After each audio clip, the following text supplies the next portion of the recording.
What we're doing today is going over this deck tech for Isshin 2 Heavens as one live on YouTube. This deck is a aggro based deck focused on getting creatures onto the board that are samurais that can trigger multiple times with Isshin. It's also supported with other creatures that have powerful triggers on attack, enchantments that have powerful triggers on attack, equipment that gives our creatures trample. A lot of the combat inside this deck is focused on attacking with one creature. So making sure that creature has trample, I think, is what I ended up finding was pretty important. And we run cards to make sure that we end up getting our equipment in our hands. And then we have a little sub-theme that I noticed that, you know, when I build decks, I build from the perspective that I'm going to be playing against somebody one-on-one. Like, if I'm in a game and it's one-on-one in the end, what can I do to make sure that I can create some sort of advantage to beat someone one-on-one? I may not be able, I can talk my way through I can talk my way and play myself into not being removed really early or being removed first. However, does your deck have the power to be able to take someone out one-on-one? And that's kind of what this pile is over here. So the cards that we're going to go over first, I think, are just the samurai. This is basically almost like a samurai tribal deck. So we have a copy of Godo Bandit Warlord. Remember, we were talking about finding our equipment earlier. When Godo enters the battlefield, you search your library for equipment and put it onto the battlefield. So it's just a nice way to find your equipment.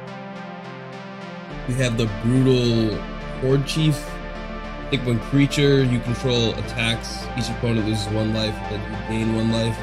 And then you can pay 5 mana to force all your opponent's creatures to attack or block or something. Next card we have here is Alesha. Alesha, when she attacks, is able to, you pay 2 mana, and then you return a creature from your graveyard to your battlefield tapped and attacking. With Isshin, this actually turns into 2 creatures. We have this Exemplar. This essentially gives you Exalted. This Selfless Samurai allows you to give a target creature indestructible by sacrificing this. Mind you, this is a 2/2, so this can be reanimated by Alesha.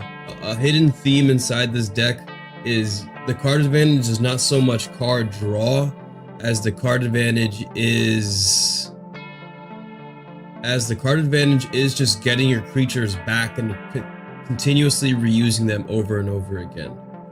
So that helps to keep creatures alive. We have Raiju's Storm's Edge, which basically gives you another combat step. The Heiko Yamazaki. This, when a samurai warrior attacks, you can cast target artifact card from your graveyard this turn. So what we're gonna do is actually pull this card off to the side, because we're gonna have to talk about this card later.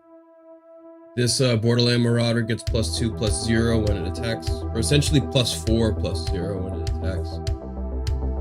Ronin, dude, in draft, this card is awesome in draft. Whenever a samurai you control attacks alone, you discard a card. If you do, draw a card. We have a Reinforced Ronin.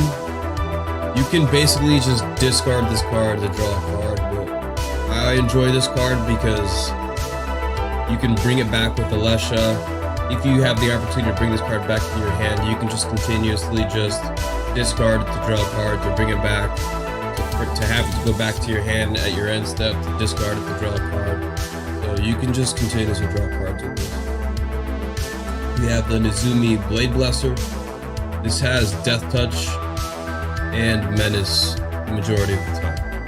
It's a nice creature. Remember, we're attacking with 1 creature, and it's a nice creature to attack with. Death Touch and Trample that you get from your equipment is a pretty powerful combination. We have a Peerless Samurai. The next spell you cast this turn costs 1 less to cast. We have Norika Yamazaki. This allows you to cast an enchantment spell from your graveyard. I'm gonna set this one off to the side. We have the Asari Captain. Whenever it attacks, or a Samurai Warrior attacks, it gets +1/+0 until the end of turn for each Samurai Warrior. And then the Imperial Subduer, which just says that you can tap target creature or tap 2 creatures you don't control when they attack. So those are the cards that are going to trigger off of Isshin. Here are some other cards that are not necessarily samurais, but they still trigger off of Isshin. So we have the... Get the camera to focus here. We have the Karakazar, the Eye Tyrant. Whenever you attack a player, tap target creature that player controls and goad it. Whenever an opponent attacks one of your opponents, you and the attacking player each draw a card with 1 life. But 2 creatures, 2 draws, 2 life. So we have Krenko. I actually have a Krenko commander deck that I can make a Dech Tech for in the future. Krenko is fun. So when Krenko attacks, you put a +1/+1 counter on it, and then you create a number of goblins equal to his power. But with Isshin in play, you'll attack, put a counter on him, and then create 2 goblins, because he would be a 2/3 essentially. But then it triggers again, so then you would put another counter on him, so he turns into a 3/4, and then you create 3 goblins. So for 3 mana, you get a 3/4, so it's 3 power with 5 goblins. It's 8 power for 3 mana, which is kind of ridiculous. This is a good card to play after a board wipe, when you need to rebuild your board state. We have Brina, the Demagogue. Whenever a player attacks one of your opponents, if that opponent has more life than one of your opponents, that attacking player draws a card, and then I get to put 2 +1/+1 counters on a creature I control. Which is nice, just because we want to usually just be attacking with 1 creature over and over again, and this also gives us the ability to draw cards. We have a Knight of Glory. This is just gonna, has Exalted, so it's gonna give a creature +1/+1 when it attacks alone. Knight of Infamy basically does the same thing, has Exalted, gives +1/+1. And then we have the Eternal Taskmaster, that when this attacks you can pay 3, and then you can return target creature card from your graveyard to your hand, or with Isshin in play, 2 creatures from your graveyard to your hand. We have an Audacious Thief. When this attacks you draw a card and lose 1 life, or draw 2, lose 2. We have the Sky Knight Vanguard. When this attacks you create a 1/1 creature that's tapped and attack. Nice card to play after a board wipe. We have this Planeswalker, Basri Ket. Remember, we are constantly wanting to attack with 1 creature over and over again. So Basri's +1 gives you a +1/+1 counter on a creature, 1 creature, and then it gains indestructible until the end of turn. We have Open the Armory, which is just going to help us to find our equipment so that our creatures gain first strike, trample, haste. And then we have the Emberwild Captain, which is going to help to give us Monarch, so it's going to allow us to draw cards. Remember, we're always attacking with 1 creature, so we generally always have creatures to block our left hole as well, which is nice. And then when an opponent attacks us while we're the Monarch, this card deals damage to that player equal to the number of cards in their hand. So with Isshin, that would be double whatever that number is. Okay. And now we have some of the enchantments that are going to trigger off of Isshin. So we have a Fervent Charge. Dude, I'm so happy that I bought this card when I did. And I thank the universe for allowing this opportunity to happen. Because I bought this for $1, and I'm pretty sure this card is almost $8 or $9 right now. But whenever a creature you control attacks, it gets +2/+2 until the end of turn. With Isshin, it's +4/+4. We have a Duelist Heritage, which just gives 2 creatures double strike. Not only your creatures, your opponent's creatures as well. We have Mardu Ascendancy. Excuse me. We have the Mardu Ascendancy. Whenever a non-token creature we control attacks, you put a 1/1 red goblin. Nice to play after a board wipe, or to have on the field after a board wipe to help rebuild your board state. We have Tempered in Solitude. Whenever a creature you control attacks alone, you exile the top card of your library, or 2 cards. Then we have this. We have the Anthem of Rakdos. So whenever a creature you control attacks, it gets +2/+0 or +4/+0, and then you take 1 damage or 2. Then it has Hellbent. As long as you have no cards in hand, if a source you control will deal damage to a creature or a player, it deals double that damage to that creature or player instead. So my question is, if Isshin is in play, does that trigger twice? Do I get quadruple damage? That's what I want to know. So we have that. Here are some of the equipment that we have inside the deck, so that when we are attacking for quadruple damage, we can make sure that it's going through. We have just the Sword of Vengeance, which is going to give our creatures +2/+0, first strike, vigilance, trample, and haste. We have the Sigil of Valor, which essentially just grants Exalted for each other creature we control. And mind you, this is doubled with Isshin in play. And then we have a Haunted Cloak, which is going to give vigilance, trample, and haste. Now, before we get into these cards over here, I'm going to explain why we pulled these 2 cards over here off to the side. I found that these cards right here are like a secret spice within this deck, because I'm imagining in a 1v1 situation, having the ability to recast enchantments and to reuse artifacts over and over again help to generate, it's basically card advantage.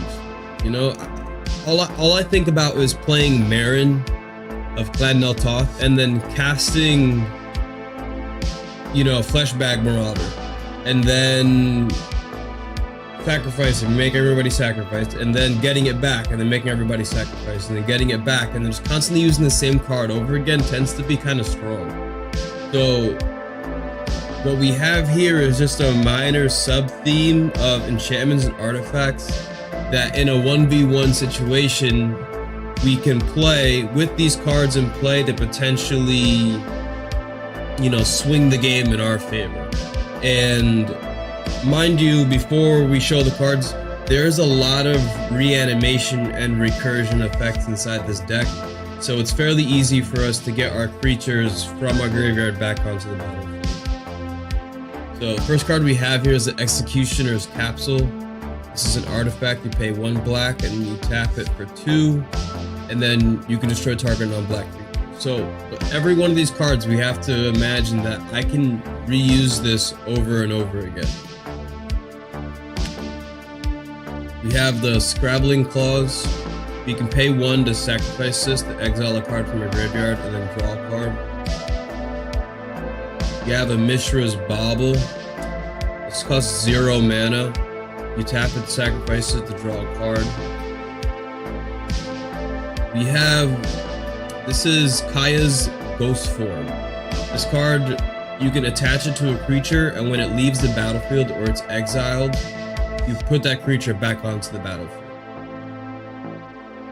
Just constantly being able to use this over and over again seems oppressive. We have, speaking of oppressive, we have a Vessel of Malignity. So we can pay 2 mana to put this on the battlefield and pay 2 mana again to sacrifice it. And then target opponent's going to exile 2 cards from his or her hand. So the idea is we play this, sack it, recast it, sack it, and we can just continuously keep playing this and sacking it and forcing our opponent to exile cards from their hand. In a 1v1 situation, it's difficult to lose when your opponent has no cards in their hand. And then we have Omen of the Dead, which is going to enter the battlefield and it's going to return target creature from our graveyard to our hand.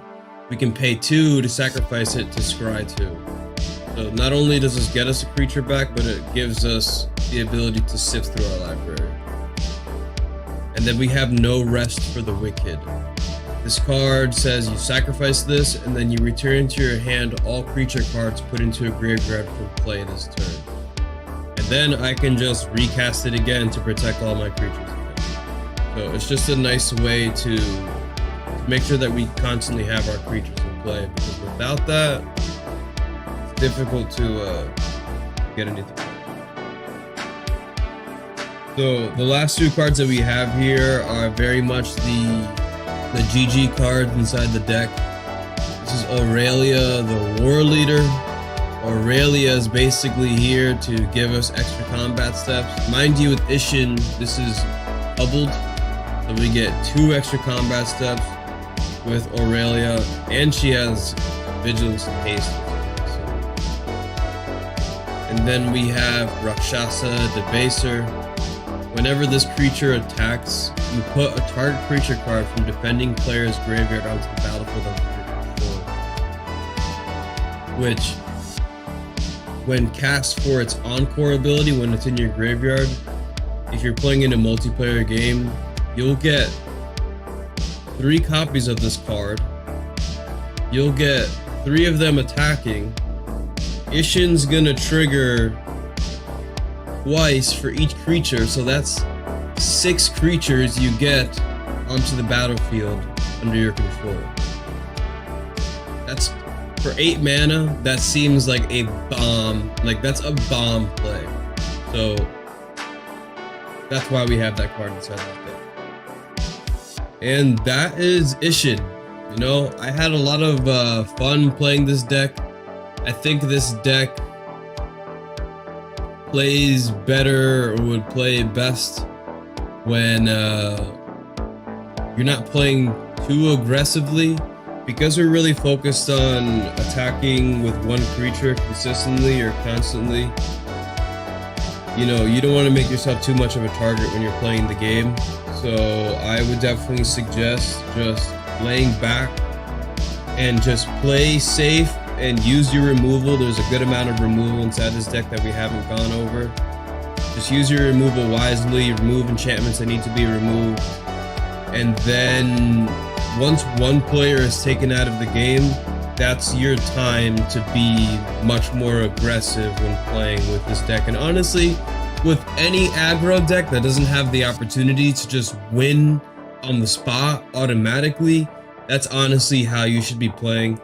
There aren't really too many ways to just one-shot people inside this deck. Maybe you put people on 2-turn clocks consistently. You may have the ability to do that. However, it's not like I'm just going to one-shot somebody with Infect, and so that gives me the ability to play much more aggressively. So that's Isshin. I had a ton of fun, and I hope you enjoyed the video. And if you're watching this on YouTube, I hope that you have an amazing day. Always remember to eat healthy, work out every single day, and most importantly, you got to believe in yourself, right? Peace.